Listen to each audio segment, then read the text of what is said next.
welcome to another video with Blocs Builder.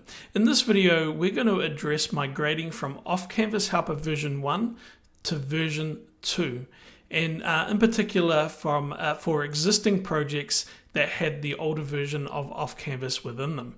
Now I'm also going to be addressing a potential issue which was with older versions of Blocs where there was a double up attachment bug, where this bug would mean that you are left with attachments that were old, still in your project, and that would cause problems. Now that has since been fixed in newer versions of Blocs, but in this video I'm going to show you how to look for that bug to see if you've got it and how to fix it.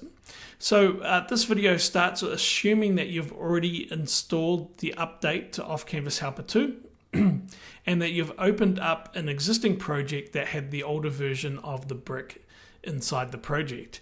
And as you open up the project, you're going to see this window from the brick updater, and it's going to say that that a custom brick has since been updated since the project was last opened, and it requires some attention. So you're just going to tell it to update. And then in this particular project, which is probably not the best for doing this one, but I'm going to scroll down the bottom, and at the very bottom I'll see the Offcanvas Helper brick. Now this is version 1 in this project.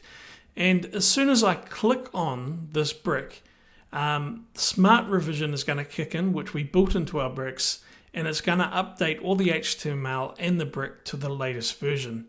And as I click, you'll see we now get the new brick interface, and we see this Blocs notification saying that Offcanvas Helper has been updated with new features. Please assign an ID for your Offcanvas. Okay, so we can go ahead and dismiss that, and what that's telling us is that all the markup, all the options, all the settings have been completely migrated and updated to version 2 of Offcanvas Helper.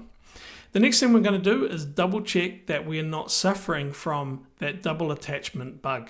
So making sure that our Offcanvas Helper brick is selected, I'm going to come over here to the right panel, and we can see it says project attachments and it says 1. Now it should only be one copy of Offcanvas Helper JavaScript file attached. I'm going to click this view button, which is going to give us quick access to our attachments. And as we can see here, this project is suffering from that bug. We can see here two versions of the BB Offcanvas Helper.js, and we should only have one of these files. Now we don't know very easily which is which was the old one, which is the new one. So what we're going to do is we're actually going to delete both of them. And if you've got more than two, just delete all of them. Anything that says BB Offcanvas Helper, just remove it. Now that that's done, we are then going to come over here to where it says missing attachment, and we're going to click on the fixed icon. And there we have it. Which is a cool feature that's been built into Blocs now. So that has now restored the appropriate JavaScript file for Offcanvas version 2. So that's all there is to it to migrate your project and double check that you're not going to suffer from that bug. Okay, have a great day.